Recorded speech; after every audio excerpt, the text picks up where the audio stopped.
Rick Wiles is this lunatic right-wing nut who somehow has a show, don't ask me how. Listen to the intro he did about Miley Cyrus. The American entertainment industry loves perverting the souls of innocent children. They thrive on their wicked methods of defiling children and converting them into little citizens of Babylon. It is the work of the synagogue of Satan. Their latest poster child to recruit little Babylonians is Miley Cyrus. I saw online today a photo issued by her publicist showing Miley Cyrus leaning back to lick the rib bones of a caped skeleton with red eyes and horns. Any wonder whom she serves as her soul's master? Sadly, I think Miley is merely the latest young talented person to make the deal with Lucifer. Miley Cyrus made a deal with Lucifer. Miley Cyrus made a deal with Lucifer. No, but see, he's being literal. Like, he's not saying, like the smarter Christians, oh, it's an allegory, he's, using a metaphor to describe something. No, he means it. He means, like, no, the devil and Satan with the horns and the pointy tail and red all over, right? He's trying to corrupt our youth. And he's going around and he's rounding people up. And he made a deal with Miley Cyrus. He said, look, if you, trot around stage with your tongue out, twerking all over the place, well, I will allow you to be famous. I'm the wonderful Lucifer. Do you want to make a deal with me? And she said yes.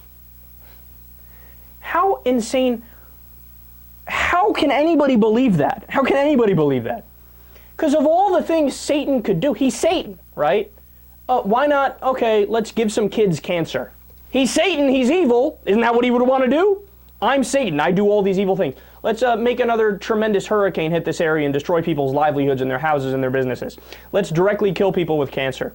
Let's start a war in, I don't know, Zaire. He could do all these horrific things, but no. According to Rick Wiles, what he wants to do is just make a teenage girl twerk on stage at the VMAs while her tongue is out, while she's listening to blurred lines and dancing. Look, it's funny and we make fun of it and we laugh, but in all seriousness, it's really sad. It's really sad. It's really pathetic. Because these are people, they're a minority, but they're a very loud minority, right? The fundamentalist Christians who actually believe this stuff.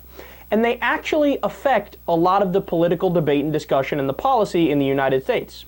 Because when you're loud, because when you're aggressive, and because when you pool all your money together and try to sway politicians in one way or the other, you can win a lot of legislative battles. These guys are flat out leading a lot of the states in the U.S., Mississippi, Louisiana, Kansas, some places in Texas. Okay, that is mental. That is mental. Because how are you or I supposed to sit down and have a rational conversation with this guy and say, look, dude, let me show you some numbers here. The droughts are getting worse in our area, and the reservoir is dropping below the level where everybody can get water. So we need to come up with a plan to work this out and figure out how to get more water to the people and to, maintain renewability here. And what would the guy be doing? Oh, we could do that, but the devil is taking part in this, and we can't have the devil around while we're plotting this. He's listening to us. We need to go in the other room. Go in the other room. Quick, sprinkle the goat blood. Sprinkle the goat blood, and then we can talk about the reservoir, because right now we need to focus on the devil first, because the devil is the bigger problem. We can worry about the reservoir later.